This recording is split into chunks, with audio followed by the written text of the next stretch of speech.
өнөөдөр энэрэнгүй сэтгэлийн талаар ярина. Энэ дээр ямар нэгэн шашны тухай ярихгүй. Ер нь бол миний хувьд хэн нэгэн хүнийг заавалчгүй бурхны шин шүтээж гэж юусоо ятгадаггүй. Ямар шашинтай байх уу гэдг нь тухайн хүний итгэл үнэмшилтэй холбоотой. Тэгэхээр хүнд одоо сүсэг биш үнэмшил төрнө гэдэг бол янз бүр байгаа шүү дээ. Тэр хүний орчин, тэр хүний сурж мэдсэн, ойлгож мэдсэн олон зүйлүүдээс шалтгаална. Нөгөөдөөр хүн бүхнийг өнгөн дуртай байх албагүй. Цэнхэр өнгөн дуртай байж болно, цагаан өнгөн дуртай байж болно, шар өнгөн дуртай байж болно. Хүн бүхэн бүгдээрээ нэг өнгөн дуртай байхыг хүчилж өрөөсөө болохгүй. Тийм учраас хүнийг заавалчгүй одоо бурхны шинтэн болооч гэж өрөөсөө ятгадаг. Гэхдээ заавалчгүй энэрэнгүй сэтгэлтэй байх ёстой гэдгийг гнийг бол ятгах. Энийг бол хүснэ. Хүн бүхэн энэрэнгүй сайхан сэтгэлтэй байгаач. Бидний бид нийгмийн амьтад шүү дээ, тийм ээ? Нийгмийн амьтад гэдэг нь заавалчгүй нэгдэж хамтарч нэг дур амьдардаг хүмүүсийг хэлж байгаа. Биднийг нэгтгэдэг гол зүйл нь нэг нэгэндээ халуун дулаан сэтгэлээр хандах, нэг нэгэндээ зөөлөн хандах. Энэ дээр л манай нийгэм оршин тогтно. Хоорондоо аралцаал, түлхэлцээл, ингээл хоорондоо хямралдаад байвал бидний нийгмийн амьдрал үүссэн чинь маш зовлонтой нийгэм үүснэ. Тийм учраас бид нар аль болох нэг нэгэндээ халуун дулаан сэтгэлээр ханддаг ийм нийгмийг бүрдүүлж чадах юм бол бидний нийгмийн амьдрал маань тайван амгалан болно. Гарцаагүй бид нар ерөөсөө нэгдэж амьдрахаас өөр арга байхгүй. Ковидын үед яасан бэлээ? Ковидын үед ч ерөөсөө тэгэл хоорондоо уулзаж болохгүй шүү гэдэг хатал зөрсөөр угаал хоорондоо уулзаал нөгөө халдвар аваадсан. Тэр халдвар нь бүр үхлийн аюултай халдвар. Гэвч л бид нар зөрсө зүтгэсээр угаал нэг нэгэнтэйгээ уулзаад байсан. Бидний амьдрал ерөөсөө ганцаараа байх боломжгүй. Заавалчгүй бид нар нэгдэж амьдрахаас өөр аргагүй ийм одоо амьдралаар амьдарч байгаа. Тэгэхээр нэгэн тал одоо бид нар нэгдэхээс өөр аргагүй тохиолдолд нэгдээ. Тэгтээ халуун дулаан сэтгэлээр нэг нэгэндээ зөөлөн сэтгэлээр ханддаг ийм сэтгэлээр л бид нар нэгдмээр байна. Эртний нендертал хүмүүс устж үгүй болсон. Яагаад устж үгүй болсон бэ гэхээр энэ нийгмийн амьдралыг үүсгэж чадаагүй юм байна. Нэг нэгэндээ тусалцах, нэг нэгэндээ туслах, дэмжих, нэг нэгнээсээ туршлах, одоо судлах, одоо нэг нэгэндээ халуун дулаан сэтгэлээр хандах ийм зүйл байгаагүй учраас эртний нендертал хүмүүс чинь биднээс илүү том биетэй хүчин чадалтай хэрнээ тэсэж чадаагүй. Гэтэл бид нэр тэдний шиг тийм бие махбодгүй хэрнээ өнөө хүртэл амьд үлдсэн нь бол гарцаагүй одоо бидний нийгмийн амьдралын одоо үр дүн байжээ. За тийм учраас бидэнд бол одоо энэ нийгэм нэгдэж амьдарч байгаа хүн бүхэнд энэ халуун дулаан сэтгэл хэрэгтэй байна. За нөгөөдөө ахаал одоо олон зүйлүүдийг ярих хэрэгтэй болно. За нийгэмд гэмт хэрэг их нэмэгдэж байна. Манай Монголд одоо гэмт хэргийн тав улам нэмэгдэж байна. 2023 оны хавар 2023 оны хавар шүүхийн шийдвэрийн гүйцэтгэх одоо газрын хүмүүстэй уулзсан. 2023 оны хавар 6 сард уулзахад тэр жил хэдийнэ нөгөө хоригдож байгаа хүмүүс нэг дахин нэмэгдсэн байсан гэж. Одоо нөгөөсөнд ачаал нэг дахин нэмэгдсэн байгаа. Гэмт хэргийн тоо улам нэмэгдээд байна. Маш олон хүмүүс янз янзын гэмт хэрэг хийж байгаа. Яагаад гэмт хэрэг хийж гэнэ вэ гэхээр ерөөсөө энэ бусдыг хохироож байгаа шүү дээ. Бусдыг хохироож байгаа. Ямар нэгэн байдлаар хохирол үзүүлж байгаа учраас энэ гэмт хэрэгтэй тооцогдож байна. Энэ нь өсөд тухайн хүнийг хайрлах, тэр хүнд зөөлөн хандах ийм сэтгэл байхгүй улмаас тэр хүнийг хохироож байгаа. Нэг нэгэндээ халуун дулаан сэтгэлээр хандахгүй бол гэмт хэргийн тоо улам л өсөх юм байна. За мөн нийгэмд нэг асуудал бол энэ ганцаардал. Хүмүүс маш их ганцаардаж байна. Ганцаардлыг арилгах гол одоо хүчтэй ерөндөг нь юу вэ гэхээр нэг нэгэндээ халуун дулаан сэтгэлээр хандах. Хэн нэгэн хүн өөрт нь халуун дулаан сэтгэлээр хандах юм бол ганцаардал арилна. Тийм учраас нийгэмд одоо энэ ганцаардал улам нэмэгдэж байгаа энэ үед бид нэг нэгэндээ халуун дулаан сэтгэлээр хандах хэрэгтэй байна. За мөн стресс үүсэж байна. Маш их стрессдэж байна. Саяхан энтэхт 16 хоног энтэхт бясалгал хийж яагаад ирсэн. Ирээд стресс рүү орсон. Ирээд стресстэйгээ нүүр тулсан. Энтэхт хүмүүс стресс багтай байх шүү. стресс багтаа байна. Тэгээ монголчуудын энэ амьдрал би дөнгөж өнөө өглөө нэг жолооч нэг хамт явсан хүнтэйгээ ярьж байлаа. Бидний цаг агаар их хүнд байна шүү дээ. Хүнд цаг агаар байна, тийм ээ. Дээрээс нь бид нар удаатай, тэгэл төгжрэлтэй янз янзын асуудлууд их байгаа. Бид нар нэмж дээрээс нь стресстэй байна. Тэм учраас бид нар аль болох одоо стрессийг арилгах хэрэгтэй байна. Стресстж байгаа гол шалтгаан нь бол цэвэр бидний өөрсдийн төсөөлөл, өөрсдийн бодол. Хүмүүс төсөөлөлтөд автаж стресстэй юм байна. Шинжлэх ухааны эрдэмтэн, сэтгэл судлалын эрдэмтэн Арн Бек гэдэг эрдэмтний судалгаа байгаа. 20 жил ууралж байгаа хүмүүс төр судалгаа хийгээд дүгнэлт гаргасан. Тэр нь юу байсан бэ гэхээр хүн өөрийн төсөөлөлтөд автаж уралдаг юм байна. Уур хүргэж байгаа шалтгааны 190% нь өөрийн төсөөлөл юм байна гэдэг судалгаа гарсан. Тэг бид нэр ихэнхдээ л одоо ерөөсө төсөөлөлтөд автаж урлаад байгаа юм байна. Өөрөө нэг зүйлийг бодоол тухайн нөхцөл тухайн зүйл нэг ийм хэмжээтэй байтал түүнийг хэтрүүлэн бодоол ийм том болгож дөвөөлгөөд тэгээд түүндээ хямраад идэв юм байна. Тийм учраас бид нэр стресстэй байгаа зүйлүүдийг одоо сайн бодох хэрэгтэй. Өөрийн дотоод сэтгэл рүү анхаарал хандуулах хэрэгтэй юм байна. За тэгээд энэ талаар бид нэр одоо удахгүй тайлбарлая. За шууд ихтгэл рүү оръё доо.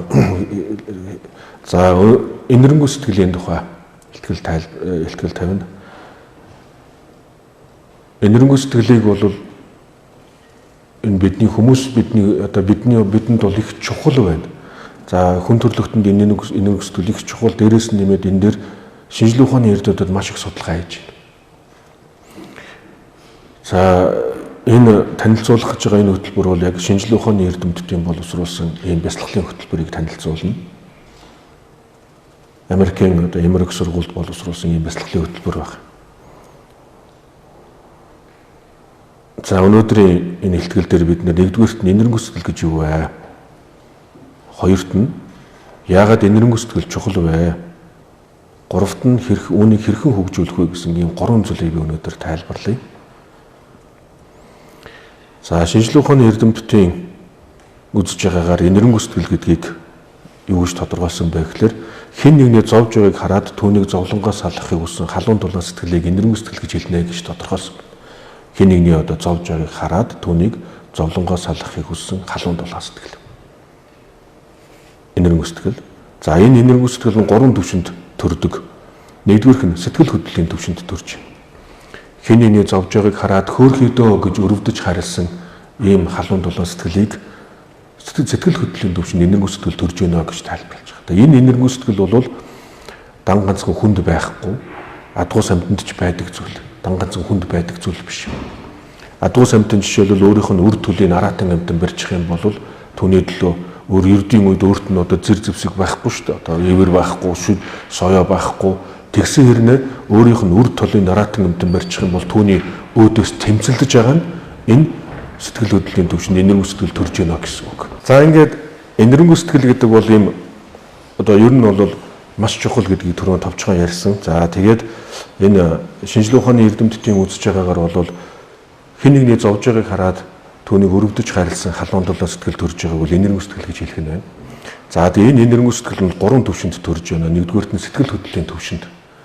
Сэтгэл хөдлөл гэдэг маань бол зовж байгаа нэгнийг хараад хөөрхийдөө гэж өрөвдөж харилсан ийм сэтгэл байна. Энэ бол сэтгэл хөдлөлийн түвшинд энэрэнгүй сэтгэл төрж ийн гэсэн үг.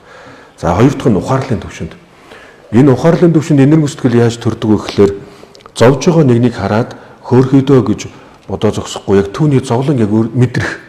Яг нэг ийм зовлон мэдэрж байгаа юм байна. Ийм зовлон яг мэдэрж байгаадаа гэдгийг өөр дөрөө мэдрэх. Энийг бол эмпати гэж одоо сүүлийн үед бол англиар эмпати гэдэг байгаа шүү дээ, тийм ээ. Тэг бусдын зовлон өөр дөрөө мэдрэх. Ийм чадвар бол хүмүүст байдаг. Энэ бол адгуу самтанд байдаггүй зөвхөн хүнд байгаа. Бид нар хэн нэгнийг хараад яг нэг тэр хүн ийм зовлон мэдэрж байна да гэдэг нэг тийм өөрт нэг тийм мэдрэмж төрдөг. За энэ бол ухаарлын түвшинд энэрэнгүй сэтгэл төрж ийн гэсэн. Бодож байгаад ийм зовлон амсж ийн гэдгийг мэдрэх. За гурав дахь нь болохоор хүсэл тэмүүллийн түвшинд. Хүсэл тэмүүллийн түвшинд энэрэнгүй сэтгэл яаж төрдөг вэ гэхээр хэн нэгнийг хараад одоо зовж байгаа хэн нэгнийг хараад хөөрхийдөө гэж бодоод орхиод явах биш. ямар нэгэн байдлаар түүнд туслахын төлөө ямар нэгэн бодит алхам хийж ийм энерги сэтгэлийн хүсэл тэмүүллийн төвшөнд энерги сэтгэл төрж гинэ гэж тодорхойлж байгаа. Хэн нэгийг хараад энэ хүнд туслахын юмсан гэсэн хүсэл төрнө. Дээрээс нь түүнийг тэр зовлонгоос нь салгахын тулд ямар нэгэн үйлдэл хийдэг ийм энерги сэтгэл. Тэгэхээр бидэнд юу дутагддаг вэ гэхээр энэ энерги сэтгэл дутагдаад байгаа. Хэнийг хүмүүсийг хараад зовж байгаа нэгнийг хараад хөөрхөдөө гэдэг бодол бол биднэрт аяндаа зөнгөр төрнө. Ер нь шинжлэх ухааны эрдэмтдийн судалгаагаар хүний үндсэн чанарыг compassionate гэж тодорхойлсон. Энэ нь энэрэнгүй эерэг чанартай гэж тодорхойлсон. Угаасаа бусдын зовлонг ойлгож мэдрэх чадвар хүн төрлөختөнд угаасаа байдаг зүйл. Хамгийн гол зүйл нь юу вэ гэхээр бид тэр тухайн тэр хэн нэгний тэр зовж байгаа хэн нэгэнд яаж туслах вэ гэдэг нь чухал байгаа даа. Тийм учраас энийг бид нэр хөгжүүлэх хэрэгтэй.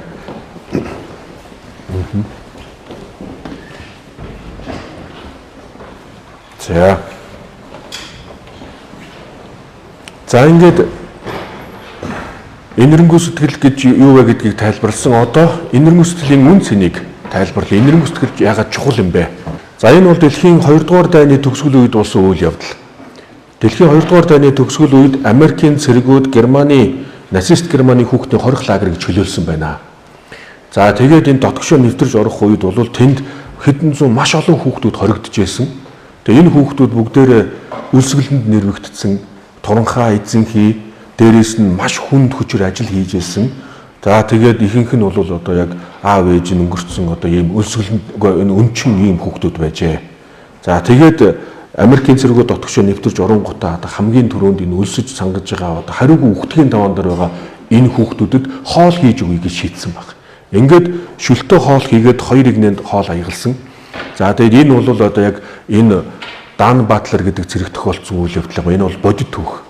За тэгээд Дан нэгдлийн игнэнд Дан Батлер зэрэг хоол аягалж ирсэн. Нөгөөтлийн одоо игнэд нүүр хүмүүс одоо хоол аягалж ирсэн. За ингээд Дан Батлер хоол аягалж байгаад хэсэг хугацааны дараа хоол нь дуусчээ. Хоол нь дууссан. Тэгээд өөдөөс нь хоол дууссан. Тэгтэл өөдөөс нь үлсгэлэн дэрвэгдсэн маш өрөвдөлтөй хүүхэд ингээ аягаа бариад хоолгүй хоцорсон хүүхэд ингээ өөдөөс нь хараа зогсож байсан. За тэгээд яг энэ үед одоо Дан Батлер зэрэг яах учраа олохгүй хэсэг зуур ингэж жоохон балмагцснаа тэгээд доошо өвдөг сүгүр суугаад тэр хүүхдийг тэрсэн гинэ.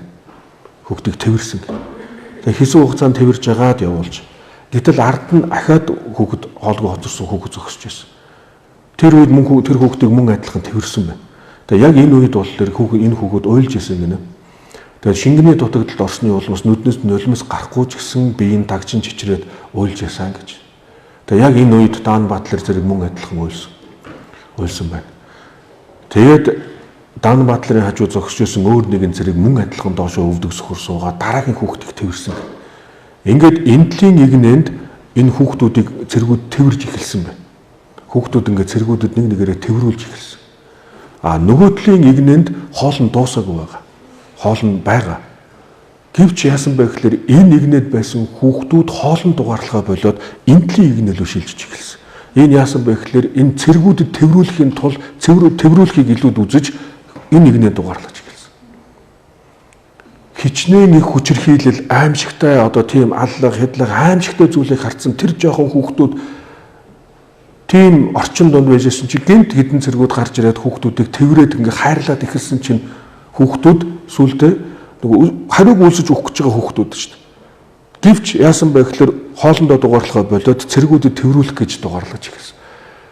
Тэгээ эндээс юу хэлэх гэж байна вэ гэхээр ер нь бол бидний амьдралд чухал зүйл зөндөө их байгаа. Бидэнд хэрэгтэй зүйл зөндөө их байгаа. Гэвч бидэнд хамгийн чухал зүйл нь юу юм бэ гэхээр инэрл хайр юм байна. Хэн нэгэн хүнд хайрлуулахыг хэн нэгэн хүнээс халуундуулаа сэтгэлийг бид нар хүсдэг юм байна. Яг цагаад болоход өлсөж байгаа хүүхэд хоол авах уу эсвэл хэн нэгэн хүнд хайрлуулах уу гэвэл хэн нэгэн хүнд хайрлуулахыг илүүд үзсэн.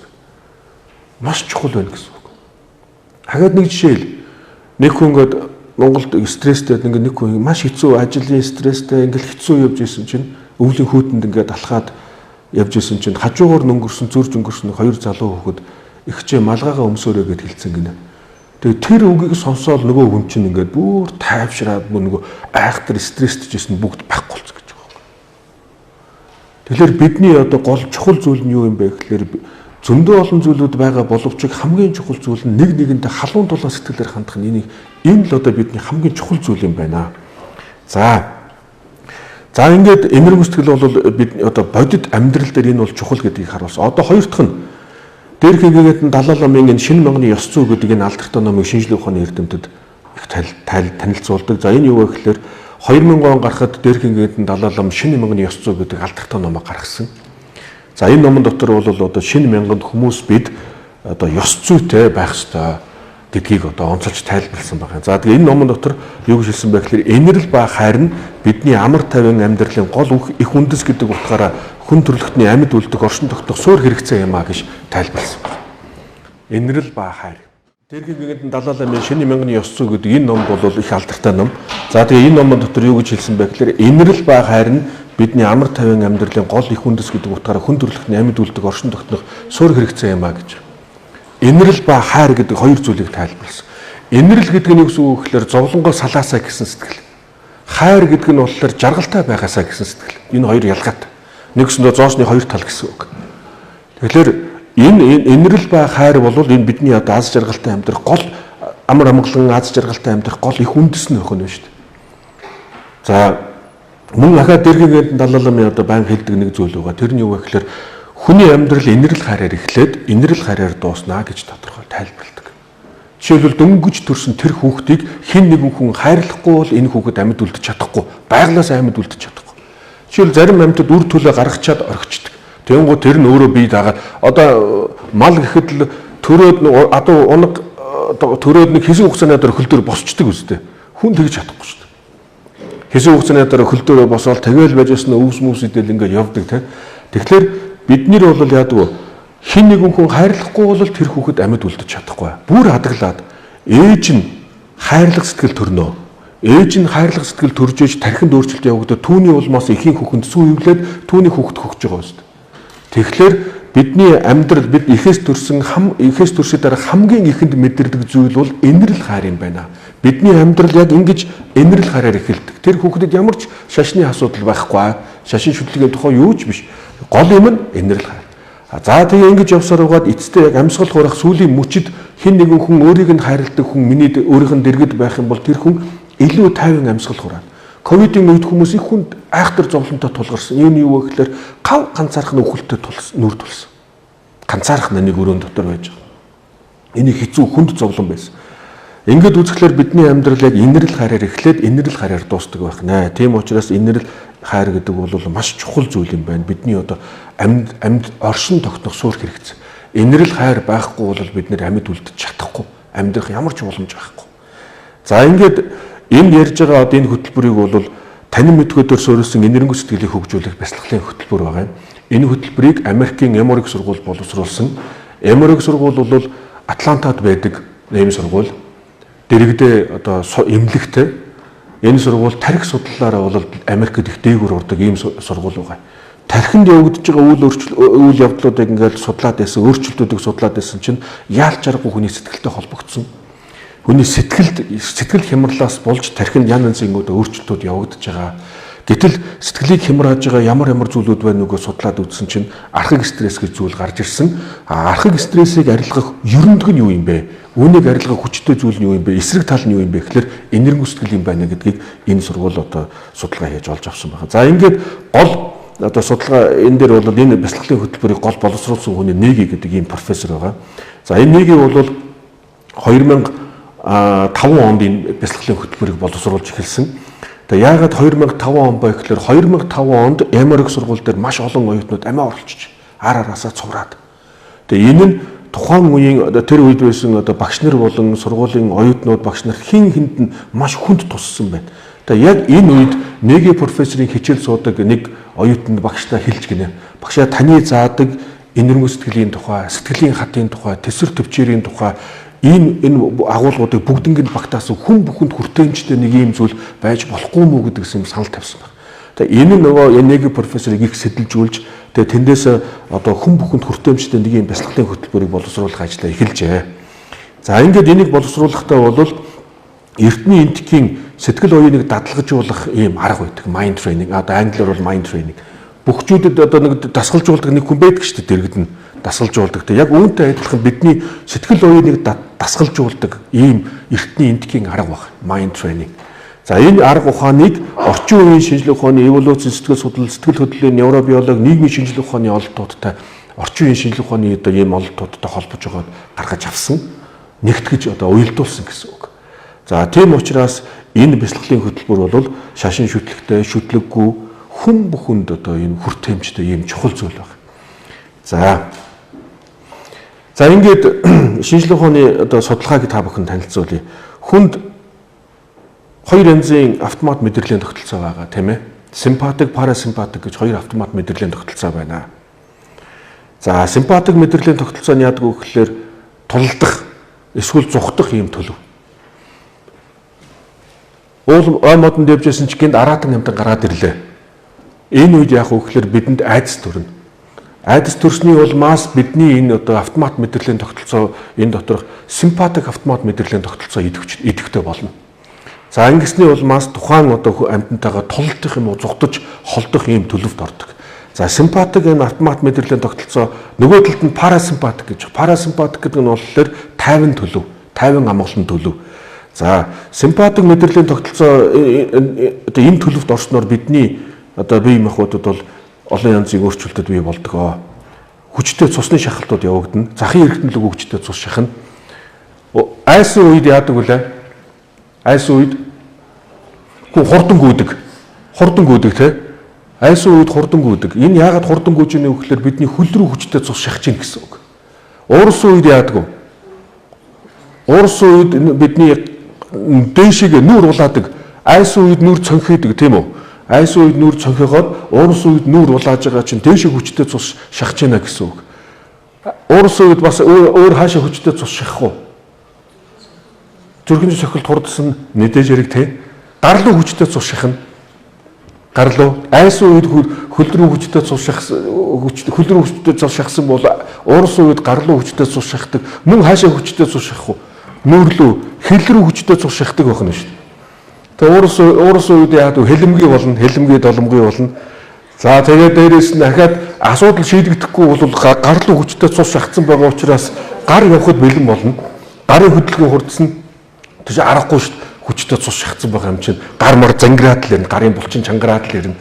За тэгээ айсан үедээ бид нөгөө амьнаас зүгтах үед ердийн үед нөгөө хашаан дээгүүр давж чаддгүй байсан бол айсан үед хурдан даваад гарчдаг. Тэгээ энэ яаж яах вэ гэхээр энэ симпатик автомат мэдрэлийн тогтолцоо ажилласнаар бид нэг бол аюултай тэмцэлдэг юм уу зүгтах ийм боломжтой болгож байгаа. Тэгэхээр энэ яаж яах вэ? Симпатик мэдрэлийн тогтолцоо бидэнд хэрэгтэй байна. Энэ стресс үүсчиж ийм төлөвт орно. Стресс үүсчиж ийм төлөвт орно. За нөгөөх нь болохоор парасимпатик гэдэг нь болохоор бид эргээд 50 төлөвтөд орохыг хэлж байгаа. Та эргээд хүчтэй цус шахаж хагаад буцаад нөгөө аюулаас зүгтж холдох юм уу тухайн амьтантайгаа тэмцэлдээд ялсны дараагаар бол эргээд 50 төлөвт орох ёстой. За энэ бол парасимпатик гэсэн үг. Тийм учраас шинжлэх ухааны эрдэмтдийн судалгаагаар бидэнд юу хэрэгтэй байна вэ? Стресс хэрэгтэй гэж үзсэн. Стресс хэрэгтэй байна. За. Тэгвэл юу хэрэггүй вэ? Уурлах хэрэгтэй шүү дээ. Бид нар уурлж яж нөгөө амьтантайгаа тэмцэлдэн шүү дээ. Уурлахгүй бол дөрөвтэй тэмцэлдэж чадахгүй. За. Архаг стресс хэрэггүй юм байна. Архаг стресс. Энэ тасралтгүй үргэлжилсэн архаг стресс бидэнд аюултай байна. Стресс үүслээ бид нар буцаагаад 50 төлөвтөд орох ёстой. Гэтэл бид нар одоо яаж яана вэ гэхээр бидний нэг том асуудал бол энэ архаг стресс. Ерөөсөө тасралтгүй стресстэй яваад байна хүмүүс бид. Non stop. Ерөөсөө ингээл нэг стресс дуусаагүй байхад дараагийн стресс залгаад тэр стресс дуусаагүй байхад дараагийнх нь залгаад ингээд яваад байгаа. Байнгын хүчтэй цусны шахалтаа яваад байна гэсэн үг. Нэг бол хөл рүү хүчтэй цус шахаад, нэг бол гар руу хүчтэй цус шахаад ингээд дандаа өндөр цусны шахалтаа яваад байгаа. Тэгэхээр бидний бие махбод яаж тэсэх энэ дөр чинь ямар ч боломжгүй болчиход байгаа байхгүй. Тийм учраас архаг стресс энэ аюултай. За архаг стресс энэ яаж үүсдэг вэ гэхээр түрүүн би ингээд товчхон ярьсан тийм ээ. Бидний буруу дүгнэлтээс бий болоод байна. Урд араатан амтан байгаад байгаа юм. Зүүн талд, баруун талд хойно ингээд энэ талаас нэг араатан амтан над руу ингээд архираад байгаатай адилхан бид нар ерөөсөө яг тийм амьдралаар амьдраад байгаа. Өвөө унтаал сэрдэг, өглөө сэрэнгууд ядарсан тэгэл нэг тийм тавгүй бодлууд нь үргэлжлээл нэг тийм стресстэй ингээл үргэлжлээд яваад байгаа. Энэ яаж ийм вөхлөр зөв бидний өөрсдийн төсөөллөөс бий болоод байна. Архив стресс. Нөхцөл байдлыг бид нар дандаа хэтрүүлэн үзээд, хэтрүүлэн дүгнээд. Тэгээ түрүү нэрсэн тийм 10 бэг гэдэг сэтгэл судлалын эрдэмтний үзэж байгаагаар бидний уурал хүргэж байгаа шалтгааны 190% нь өөрийн төсөөлөл. Буддийн гоо хандлаас тайлбарлах юм бол 100% өөрийн төсөөлөлд автаж уурладаг. Бид өөрсдөө л ерөөсөө тэр тухайн зүйлийг хөндрүүлж бодоод байдаг юм байна. Эндээс бидний стресс үүсэж байгаа. За энэ ингээд архив стресс үүсний улмаас энэ архив стрессийг шинжилгээ ухааны эрдэмтэд бүр одоо цар тахлын төвшөнд авч үзэж байгаа. Яг нэг газар ингээл хүмүүс тайван амгалан байж идэл гинт нэг хүн орж ирэл стресстэй нэг хүн орж ирэл уурлаад хашгичих юм бол бүгд стресстэй. Ягаад гэвэл бүгд стресстэд бэлэн сууж байгаа байхгүй. Тайван байгаа ч гэсэн тэр стрессийг хүлээж авахд бид бэлэн байна. Би нэг газар ингээ нөгөө иргэний өмнөхөө сунгах гад ингээ сууж ялаа. Тэг яг тайван сайхан сууж ясан чинь тэнд нэг залуу хүрээд ирсэн. Нэг залуу хурж ирэл ерөөсөө яг тэр орчинд хэсэг хүмүүс ингээ тайван сайхан юм яриа тайван байж ясан чинь нэг залуу хурж ирэл нөгөө ажил хийж байгаа хүнлүүл дайраал, уурлаал, бухимдаал хашгичаал ингээл бөө юм болж байгаа тэг яваад гэсэн. Тэгсэн чинь тэнд байсан улсууд бүгд ингээ тухгүй болчихж байгаа байхгүй. Хэцүү ингээл бүгдээрээ тухгүй болол стресстэй тэр хүний стресс бидэнд бүгдд нь халтж байгаа байхгүй. Тэгэд эн чинь яаж ийм нөхөөр стресс нэгэндээ ингэж хүчтэй нөлөөлөд ингээл яг ковид чиг ингээл нэгэнд ингээл халдварлаад яваад байна. Тийм учраас энэ бол одоо ерөөсө хүн төрөлхтний төвшөнд энэ архив стресс бол маш аюултай төвшөнд гарч ирсэн. 2060 он гэхэд хүн төрөлхтний энэ стресс бол оргилдөө хүрэх юм байна шүү дээ. Эрдэмтдийн судалгаагаар маш аюултай юм руу ингээ явж байна. За тэгээ эндээс болж бидэнд одоо маш их асуудал үүсэж байна. Нэгдүгээрт нь стрессийн гормон нэмэгдэж байгаа. Архив стресст ингээл автал удаан яваад их юм бол бидний энэ стрессийн гормон буюу кортизолын түвшин нэмэгдээд байна. За нөгөө талдаа өрөвсөл нэмэгдэж байна. Өрөвсөл нэмэгдээд. Сүүлийн үед хүмүүс одоо нөгөө гинт зүрхэн зогсоод байгаа шүү дээ хүмүүс. Тэгж байгаа үстэй. Маш олон одоо юм мэдээллүүд ингээл цочирдон айхтар мэдээллүүд явж шүү дээ. Миний нэг таньдаг хүн 4 хүүхэдтэй залуу зөв зүгээр хатаа машин аваа зогсож байгаа л нас орсон. Саяхан нэг хүн олон даалдагтай хүн автобусны бодол дээр автобус хүлээ зогсож байгаа л унтсан тий. Энэ яаж ийм нөхөөр зөндөө болон шалтгаан байгаа бах. Гэхдээ энэ нэг айхтар шалтгаан нь бидэнд архив стресс архив стресстэй удаан явсны үр дагавар энэ байна. Яагаад тэгэхээр бид нэр стресстэй ингээл удаан яваад байх юм бол бидэнд бидний биед өрөвсөл үүсээд байна. Өрөвсөл үүсний улмаас цус өтгөрөөд байна. Цус өтгөрөөд ирэхлээр л бид нар энэ цусны эргэлт байхгүй болоод ингээд ийм аюултай тулгараад байна. Тийм учраас кортизолын түвшин ч нэмэгдээд байна, өрөвслийн түвшин ч нэмэгдээд байна. За энэний улмаас бидний бие махбод болон сэтгэл санаа маш олон хохирол бий болж байна. За нэгдүгээрх нь зүрхний өвчин, дөнгөж саяасан зүрхний өвчин бий болж байна. Зүрх судасны өвчин. Холестерин нөгөө зүрхний цусан дахь холестерин өндөр байна. Энэ чихрийн шижин байна. Сахартай хүн ярьсан надад яг дэглэмээ сахиад эмээ уугаад ингээд 50 байж байгаа л уурлангууд сахар нэмэгдчихдэг гэж байгаа юм. Тэгэхээр л энэ чинь ерөөсө гарцаагүй энэ стресс энэ чинь бидний энэ бие махбодод маш хүчтэй нөлөөлж ер нь дээр үед ийм зүрхний өвчин бага байсан, чихрийн шижин бага байсан мэт энэ ингэж өвддөг хүмүүс хавдар байна. Хавдрын шалтгаан зөндөө их байгаа бах. Гэхдээ энэ дээр нэг хүчтэй нөлөөлж байгаа нь бол яалч аргагүй бидний архив стресс байна. Манай өвөө их тийм одоо ууралдгүй их тайван хүн байсан. Өвөөгөө ууралж байгааг би хараагүй. Тэгээ өвөө маань 87 нас хүрээ таал төгссөн. 87 наснд хоолны хордлого бол таал төгссөн. Тэр нь биед нь өөр өвчин байгаагүй. Тэгээ эмчнэр хагалгаа хийсэн. Хагалгаа хийсэн чинь их юм сонин зүйл харлаа гэж. Тэгээ яасан бэ гэхээр элгэнд нь хавдар үүсчихэж. Элгэнд нь хавдар үүссэн хэрнээ гадна талаар нь бүрхүүл үүссэн байсан гэнэ. Тэгээд эмчнэр бүрхүүлтэй байхлаар нь орхицсон гэж байгаа. Ерөөс оролдоогүй гэж. Тэгээ хавдар үүсдэгээр үүссэн. Гэвч манай өвөө их тийм зөөлөн сэтгэлтэй хүн байсан. Зөөлөн сэтгэлтэй хүн ийм хүн байсан учраас тэр хавдар үүсэн гут тархлаа үүсээ тэр хавдрыг ингээ барьцсан байх юм шиг. Манай өвөө их одоо ууралдгүй би өглөө эрт сэрдэг юм. Өглөө эрт сэрд сурсан. Энэ манай өвөө намайг өглөө эрт сэрдэг болгосон. Тэгээ яадаг вэ гэхээр өглөө эрт орж ирээл бид нар зуны амралтаар ингээл хөдөө өвгөнд очиход өвглөө эрт орж ирэл миний хүү гэж өхөөрцөрөөгд хүнжил авчдаг байсан. Тэгээ нөгөө хүнжилгүй хүн чинь удаан удаж чадахгүй тэгэл босдог. Тийм зөөлөн. Тэгээ яаж яах вэ гэхээр бие махбодод бол хавдар үүслээ гэвч ийм одоо энэрэнгүй сайхан сэтгэлтэй зөөлөн ийм стрессгүй 50 амгалан байх юм бол тэр хавдрыг бариад авах нь байна. За сэтгэлийн хувьд одоо ийм ямар аюултай байна вэ гэхээр сэтгэл готролд автаж байна. Хүмүүс маш их сэтгэл готролтой явж байгаа. Гоё сайхан зүйл харахаа биш.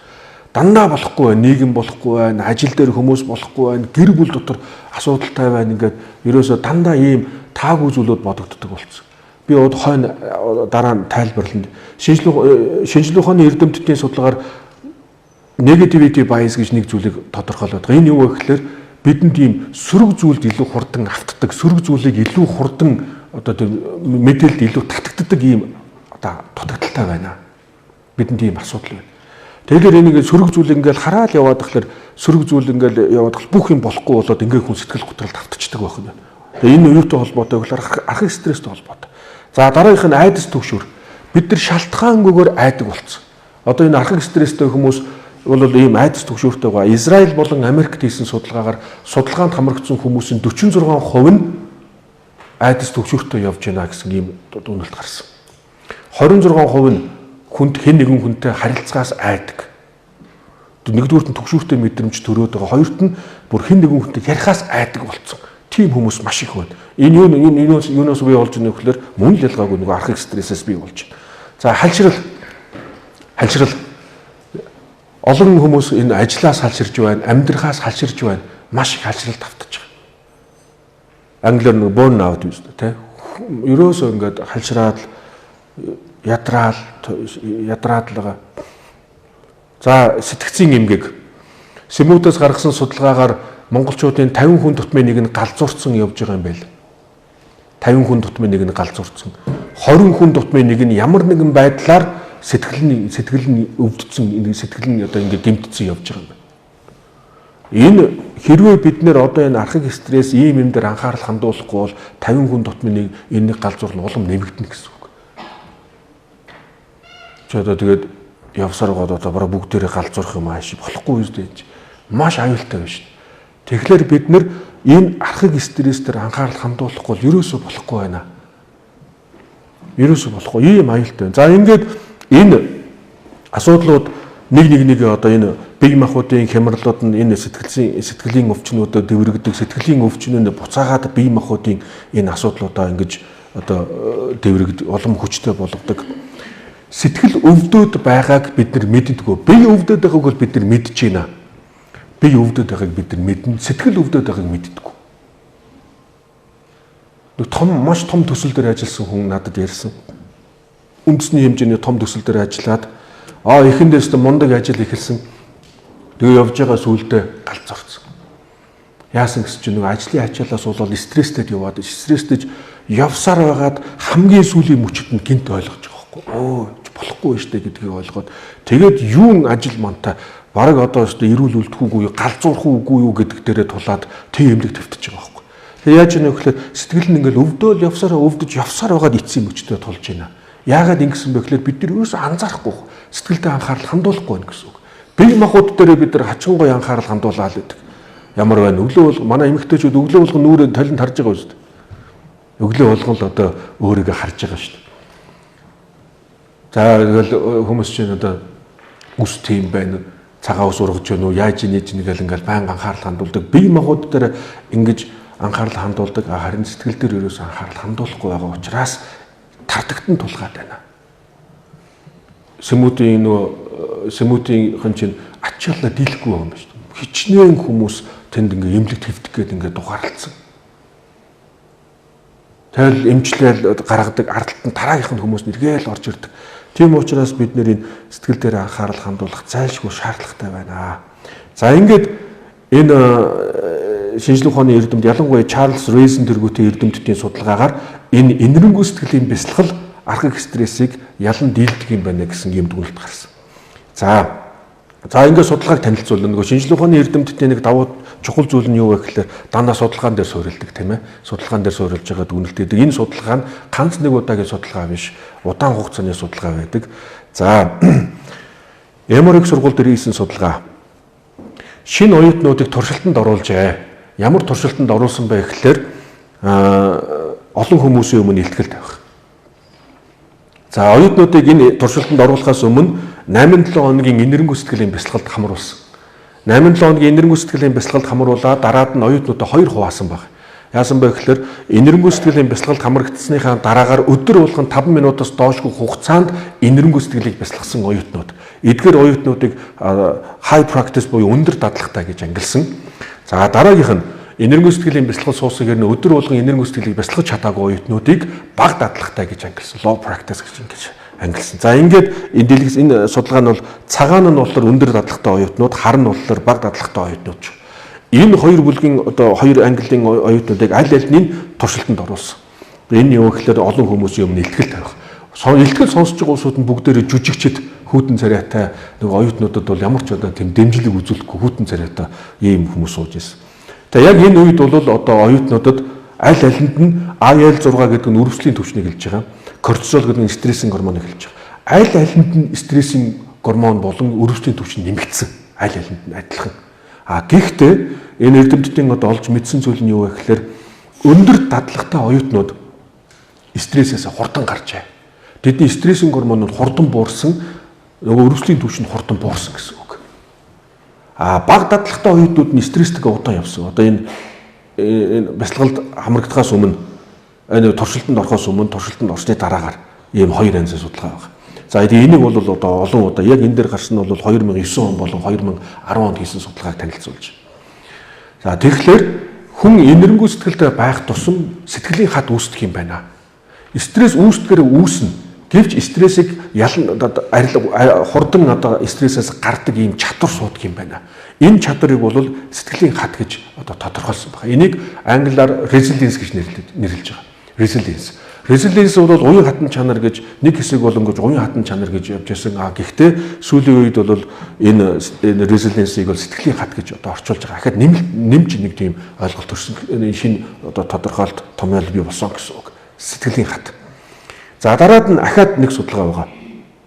За Мичиганд хийсэн судалгаа. Энэ юу вэ гэхээр бага насны 5 сартаагаас 3 ойтой ийм бага насны хүүхдтэй эцэг хүүхдийг сонгож бясалгалд хамруулсан. Мөн ялгаагүй 8-7 хоногийн бясалгалд хамруулад тэгээд дараад нь одоо стрессинг гормоныг хэмжиж үзчихээ.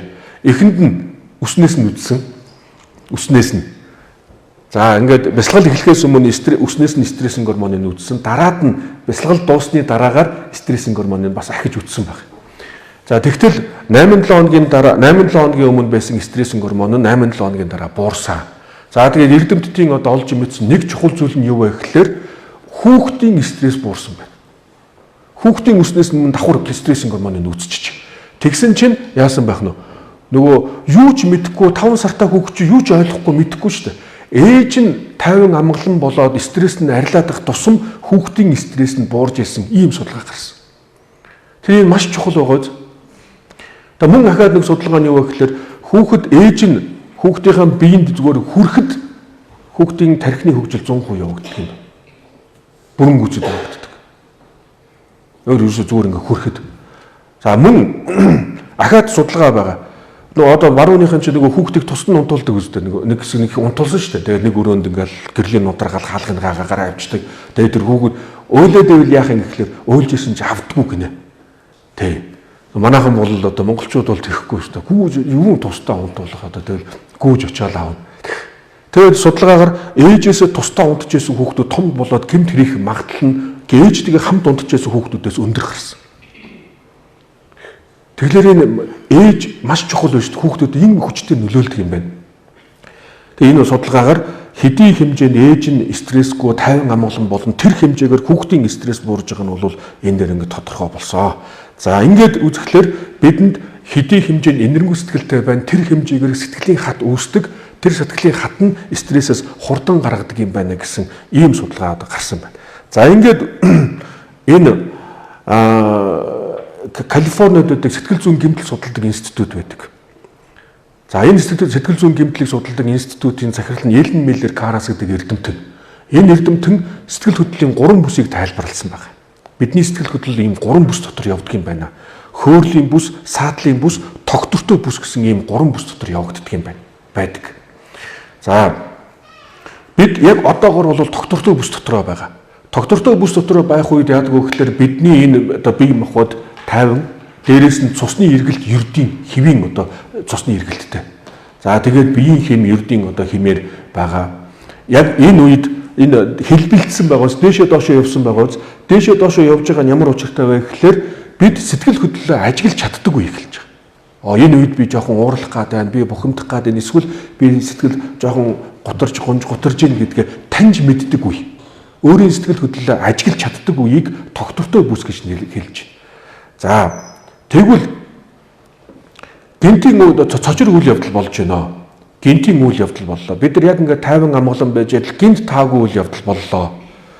За ингээд энэ үед яг хөөхлөр бидэнд одоо эхлээд бол одоо ингээд тайван байж адил нэг хүн надад нэг тийм эвгүй үг хэлчлээ гэж бод. Тэрийг эхэндээ сонсч чинь энэ хүн надад ингэ хэлчлээ гэл. Тэгэл хэсэг хугацааны дараа бодоол яваад исэн чинь нөгөө хүний үг чинь хүч орж эхэлнэ шүү дээ. Хүчтэй болж эхэлнэ. Энэ намайг яагаад ингэ хэлчих вэ? Энэ юу нь яасан гэж ингэж байгаа юм. Ингээд хүч ороод ингээд бодоод байх тусам улам хүчтэй болоод ингээд яах вэ гэхээр бид нэр тогтвортой бүсээс гарчиж байгаа. Нэг бол хөөрлийн бүс рүү орно, нэг бол саатлын бүс рүү орно. Хөөрлийн бүс рүү ороод ирэх үед бидэнд яах вэ гэхээр хүчтэй өвдөлт мэдрэгдэн хүчтэй сэтгэл хөдлөл төрж эхэлж байгаа үе. За одоо маш хүчтэй уурална, бухимдна, сандрна, түгшин ийм зүйлүүд бий болж байгаа. За жишээлбэл хүчтэй ийм одоо өвдөлтүүдийг мэдэрдэг юм байна. Би яг нэг хүнтэй ингээ юм яриа сууж исэн чинь таагүй мессеж ирсэн. Тэнгуут тэрхүү ярьж байгаа байхгүй. Миний ингээ хотоод бацалж ийн гэж л. Шууд хотоод бие махбодод хүний стресс тэгж хүчтэй нөлөөлж байгаа байхгүй. Энэ яаж ийнэ гэхээр тэр тогтвортой бүсээс гарч ийн гэсэн үг. Тэгээд энэ хөөрлийн бүстэй гацах гэж байгаа. Гацах. Энэ англиар бол stuck in high zone гэж байгаа. Энэ яг тэр тухайн бүс хөөрлийн бүстэй гацна гэдэг нь нэг хүнд хүчтэй уурлаад, бухимдаад, стресстэд удаан хугацаанд яваад байгаа байхгүй. Удаан хугацаанд тэндээсээ гарч чадахгүй, эргээд тайвширч чадахгүй, энэ нөгөө тогтвортой бүслүүгөө, тайван бүслүүгөө орж чадахгүй удаан явахыг хэл. Дараагийнх нь энэ саатлын бүс. Саатлын бүс гэдэг нь яаж ийм вөхлөр сэтгэл санаагаар унах, сэтгэл санаагаар унж байгаа үе.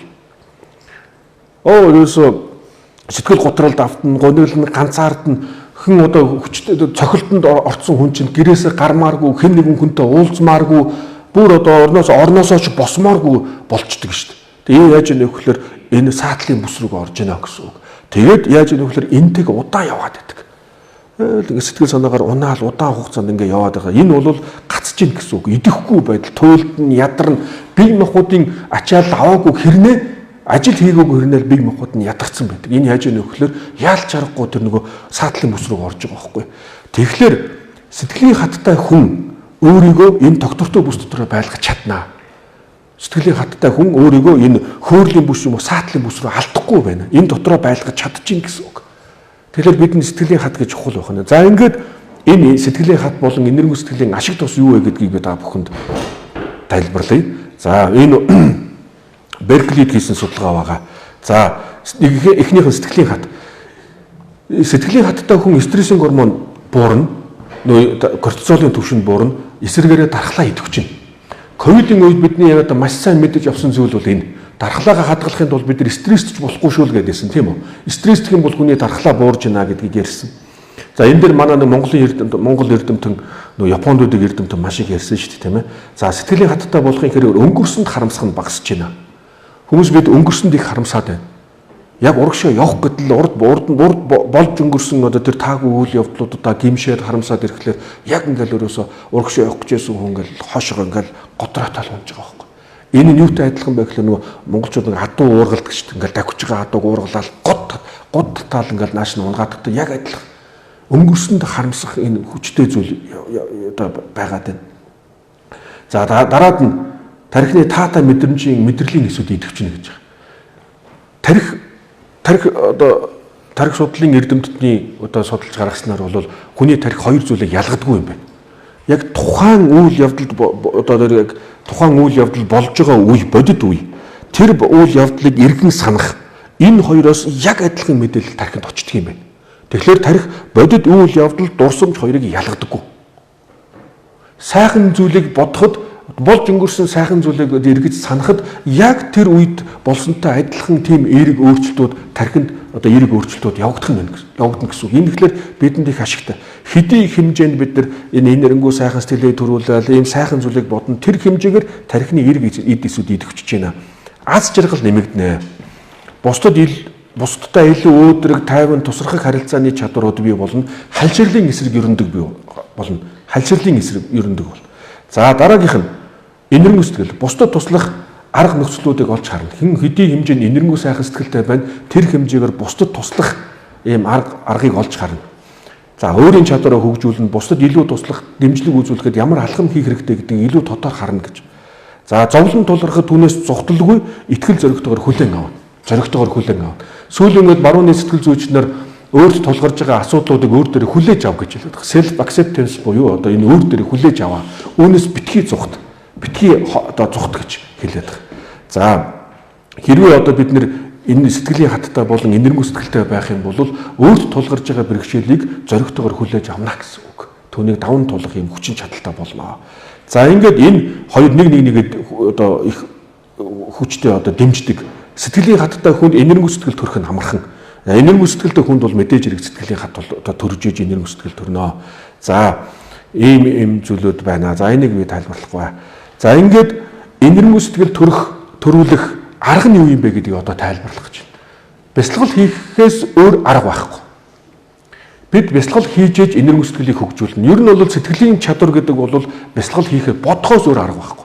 Бие махбодын хөгжлийг бол бид нэр одоо жишээлбэл ингээл булчингийн дасгалыг ингэж хийж байгаа бол булчингоо хөгжүүлчих юм бол хөгжүүлцдэг. За тэгвэл сэтгэлийг хөгжүүлэхийн тулд яах ёстой вэ гэхээр бид гарцаагүй бодхоос өөр арга байхгүй.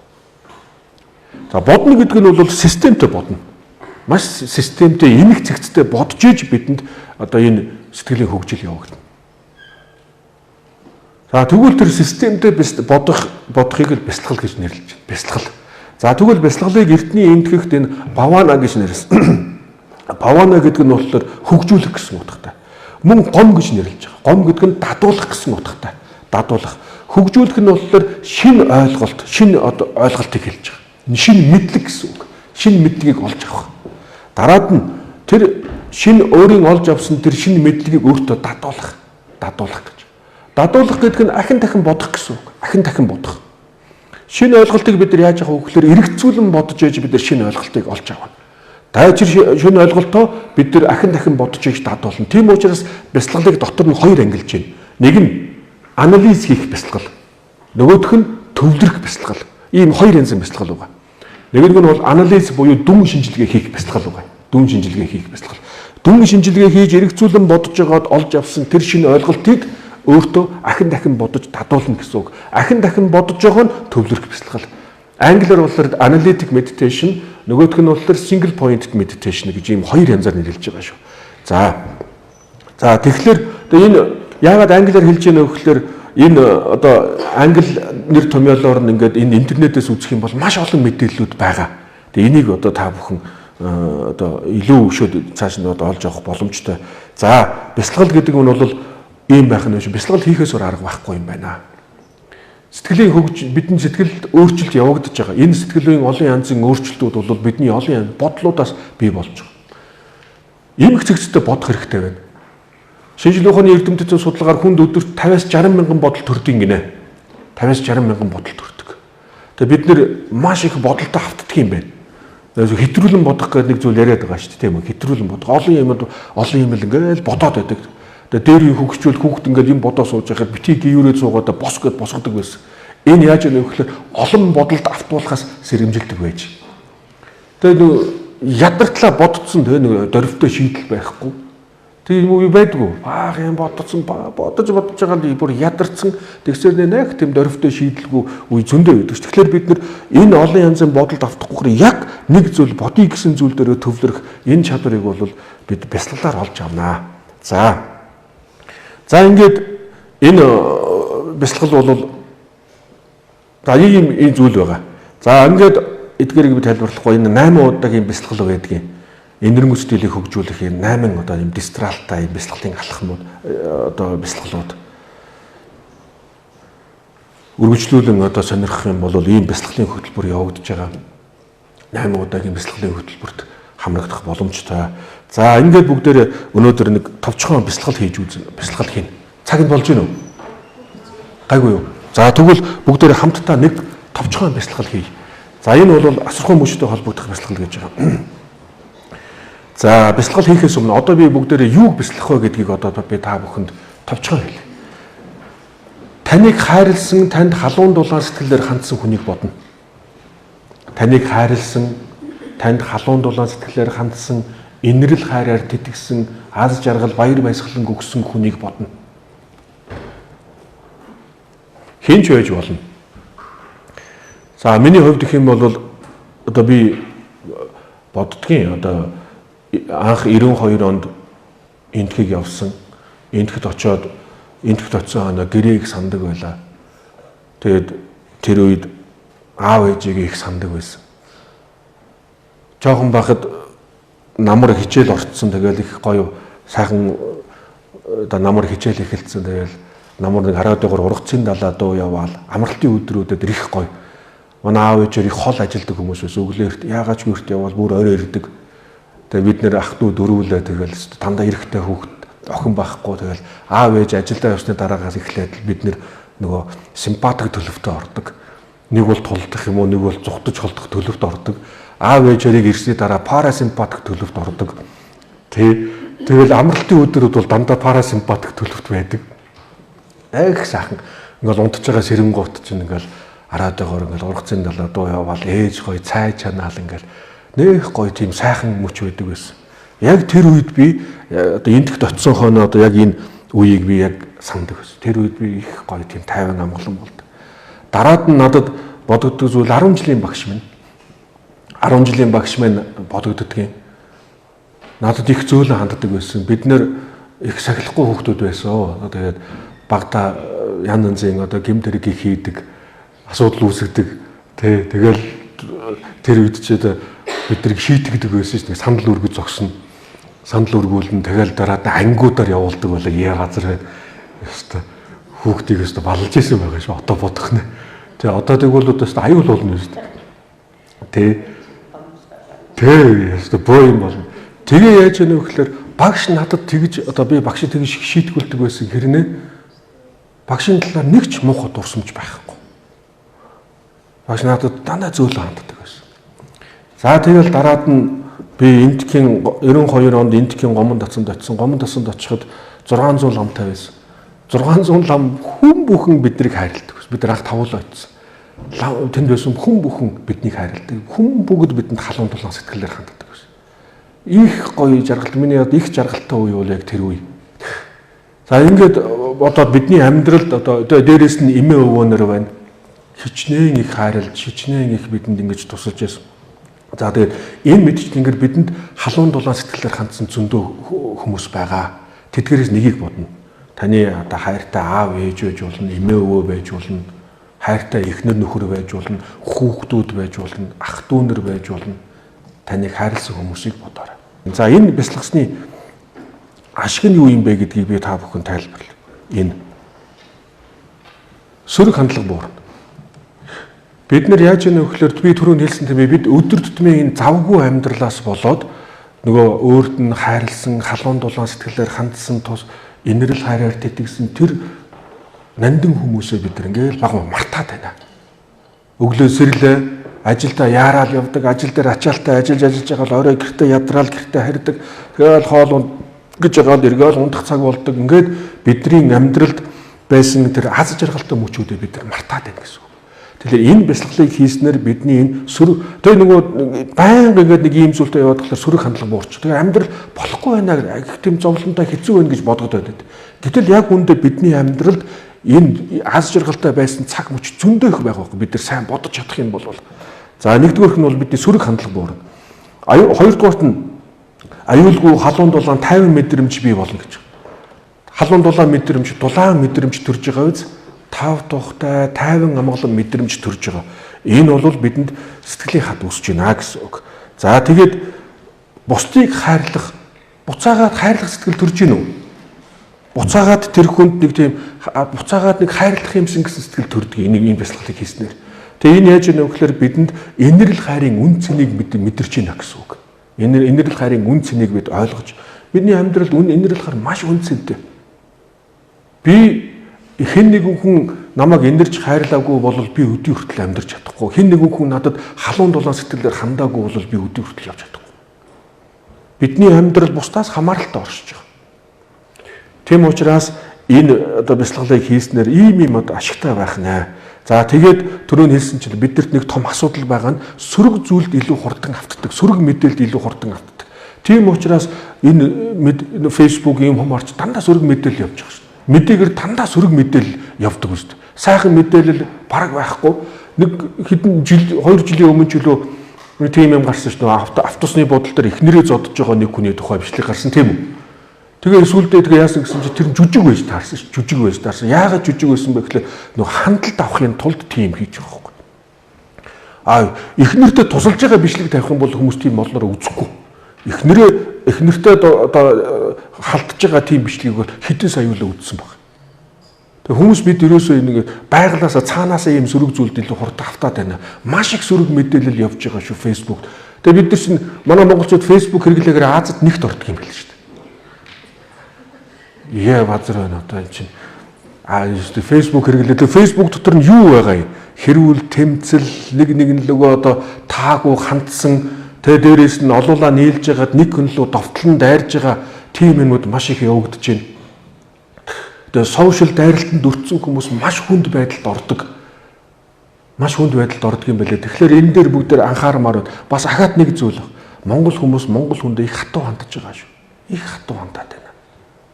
Гадны хүмүүстэй боллоор хачин гоё харилцаж, нааяс харилцаж ярьчаад монгол хүнтэй боллоор хар яр хийгээл юу дуртайгаа хэлээл ингээ яваад. Тэгэхээр бид нэр энэ гадна тал болж байгаа явж байгаа энэ сөрөг мэдээлэлд аль болох одоо автахгүй байхыг бодох хэрэгтэй. Сөрөг ингээ автаад л сөрөг хандлага илүү их бий болоод байна. За тэгээд дээрэс нь хамгийн гол зүйл нь бид энэ бясалгалыг ойрхон хийх юм бол бидэнд энэ сөрөг хандлагууд буурах нэ. Бид нэр илүү тайван амгалан болно гэсэн үг. Манай нэг оюутан ярьсан, манай бясалгал хичээл суусан нэг залуу хүүхэд ярьсан. Гадагшаа сургуульд явсан гинэ. Тэгээд очсон чинь нөгөө нар тусдгүй газар очиж. Тэгээд стресстэй байсан. Тэгээд энэ бясалгалаа хийгээд ирэхлээр тайвшраад байсан гэж. За. Таатай сайхан мэдрэмж төрснө үү? Сайн байна, маш сайн байна. Таагүй зүйл битгий бод. Хайрлсан хүнээ бодоход ингээл яг сайхан бодож яснаа гинт зарим хүмүүс тэгж боддог. Аав минь байхгүй, ээж минь байхгүй гэдэл тэгээд хэцүү хямраад идэг. Битгий таагүй зүйл бодоорой. Та яг тэр сайхан байсан цаг үеэл бодох хэрэгтэй. Таагүй зүйл бодгийг бол бидэнд хангалттай байгаа. Яг энэ үед бол бид нар дандаа сайхан зүйлийг бодох юм байгаа шүү.